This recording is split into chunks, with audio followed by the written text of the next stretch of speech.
ఆలుతో mixture చేస్తున్నానండి. కరుం కుర్రుమని శనగిత్తనాలు, పప్పులు, ఉప్పు, కారం బయట తెచ్చే వాటికంటే సూపర్ టేస్ట్ ఉంటాయి. సాయంత్రం పూట కొన్ని ఇలా నోట్లో వేసుకొని వేడి వేడి కాఫీనో టీనో తాగితే మంచి రిలీఫ్ ఉంటుంది. ఇలాగా చిప్స్ కట్టర్ ఉంటుంది కదా, దాంతో కొంచెం మందంగా కట్ చేసుకొని ఒకటే సైజ్ వచ్చేలాగా కట్ చేసుకోవాలి. బాగా పొడవుగా కట్ చేసుకున్న వాటిని ఐస్ వాటర్లోకి వేసుకోవాలి. స్టార్చ్ పోయేదాకా కడుక్కొని బాగా ఇలాగా స్ట్రైనర్లో వడేసుకోవాలి. వడేసుకున్నాక ఒక డ్రై క్లాత్ మీద ఆరబెట్టుకోవాలి తడిపోయేదాకా.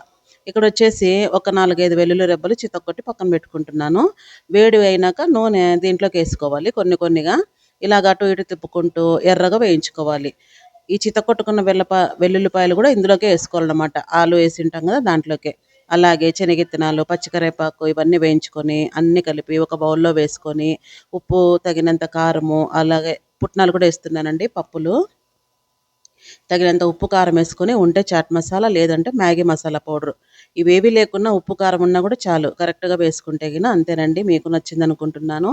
సబ్స్క్రైబ్ చేసుకోండి. Thanks for watching.